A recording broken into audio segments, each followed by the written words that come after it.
Get 3 months of local news for just 99 cents a month. You'll get unlimited access to the news you need to stay engaged and connected to your community. Visit duluthnewstribune.com/subscribe now to get 3 months of local news for only 99 cents a month. Hello, Northlanders. It's Tuesday, February 28th. I'm Barrett Chase with your Duluth News Tribune Minute, presented by Minnesota Power Employees Credit Union. The average MPECU member saves over $785 a year in better rates and lower fees. And with MPECU, every ATM is your ATM. With their free checking program, you get ATM fee reimbursements at any ATM anywhere in the U.S. Check out Minnesota Power Employees Credit Union's services online at mpecu.com or visit their offices in downtown Duluth, Arrowhead Road, or Miller Trunk Highway. Now here's a look at today's headlines. The Duluth City Council set the wheels in motion for a major renovation of the downtown public library Monday night. The council approved a pair of contracts to advance the project to the tune of nearly $300,000, with the Duluth Library Foundation offering to pick up half the tab. A trio of library resolutions passed 6-0. The reconceived library will house a local workforce center in addition to its traditional offerings. The city will pay Neo Partners, Inc. $45,350 to gather input from community members and staff that will inform the design of the future library. Another $214,658 contract with MSR Design should cover the cost of drawing up an architectural pre-design. The project has an ambitious timeline, with the pre-design to be completed by October if Duluth hopes to have a shot at state bond funding for the project in 2024.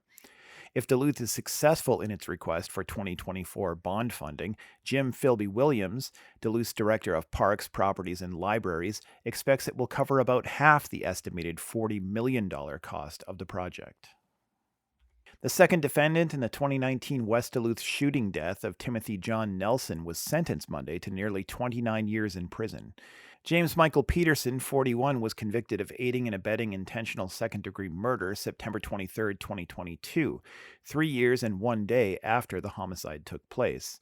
Christopher Floyd Boder, another defendant in Nelson's death, was sentenced in November 2020 to 306 months in prison. Peterson's lawyer Matthew Benfield asked the judge to give Peterson a shorter sentence than Boder, as the state found Boder to have been the driving force behind the shooting. Nelson, who was 33, was found with a gunshot wound in his truck on the 300 block of North 62nd Avenue West around 1:45 a.m. September 22, 2019. He was pronounced dead shortly after at a local hospital. Nelson's death was an apparent reaction to him attempting to rob Boder earlier that evening. The complex case caused the jury in Peterson's trial to deliberate for 10 hours before they found him guilty.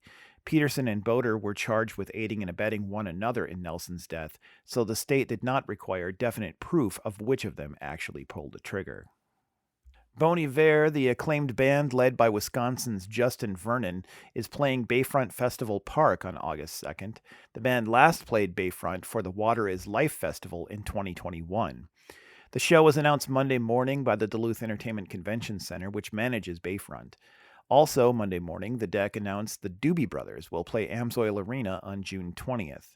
Notably, Michael McDonald will be part of the lineup coming to Duluth. The yacht rock legend left the band during a breakup 40 years ago and has reunited with the group only intermittently since. The announcements solidify a summer of big music draws split between classic rock and indie rock.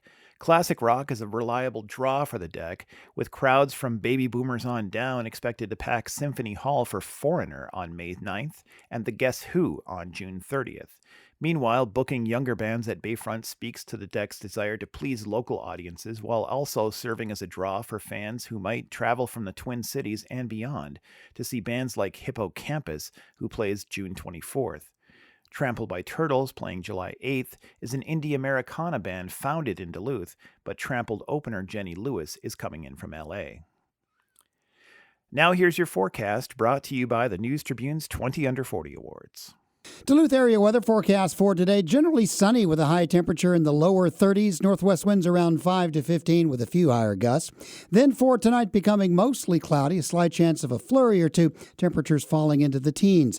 Wednesday, light snow or flurries, otherwise mostly cloudy with high temps in the mid-20s. Sunshine back on Thursday with another day only in the 20s. I'm Storm Tracker meteorologist John Wheeler. Thank you to the 20 Under 40 Awards for their support. Today is your last chance to nominate someone younger than 40 who's making a positive impact in our Northland. Submit yours at duluthnewstribune.com/20under40. Reporting for today's episode was done by Peter Passy, Laura Butterbrode, and Jay Gabler. Thank you for listening to the Duluth News Tribune Minute. Have a great day, and we'll see you back here tomorrow.